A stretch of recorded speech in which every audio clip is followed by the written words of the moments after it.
Hello everyone, welcome to the first video in my series on encoded storage tech.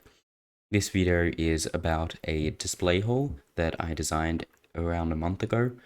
This display hall is 4 items per slice. It has a box display and a chest for full boxes for every item. And this has a lot of other features such as being fully hopper locked, having 2 double chests of storage space in the slice, and also the interface of this bulk is just all around good, and yep, I honestly don't think it can get much better while being wired in a reasonable way. So obviously we have our box displays, and we have them on the top as well.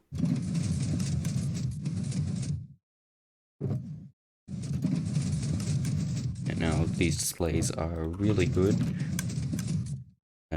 This top display was designed by Javoy and Ollie, and this bottom display was designed by Obi. Now, a cool thing about this display hall is that it has 2 double chests, which allows you to take a readout from the second chest rather than the first chest.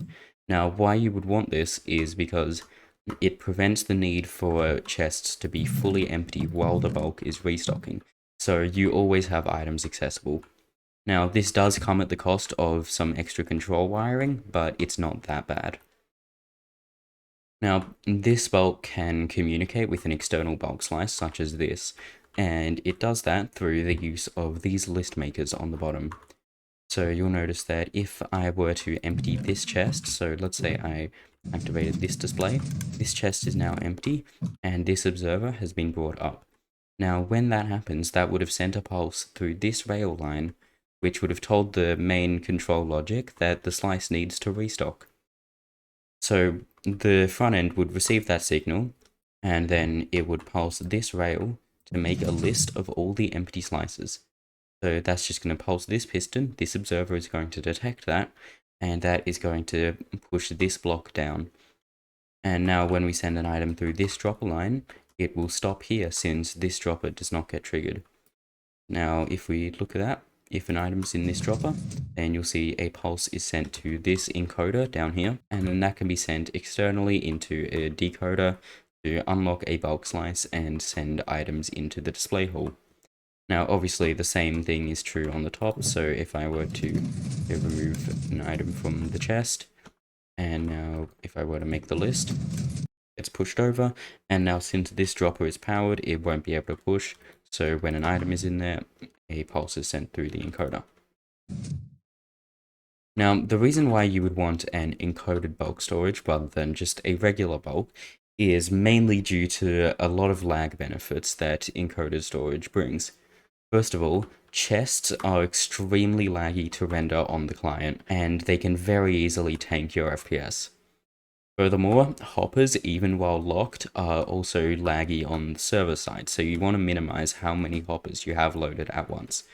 Now, encoded storages do that because the bulk is outside of render distance of the display hall, so it will never be loaded unless it needs to be loaded. Now, aside from lag benefits, another reason you would want to use an encoded quad bulk rather than a regular quad bulk is the fact that the UI is a lot better. This is a non-encoded quad bulk designed by Pure Left.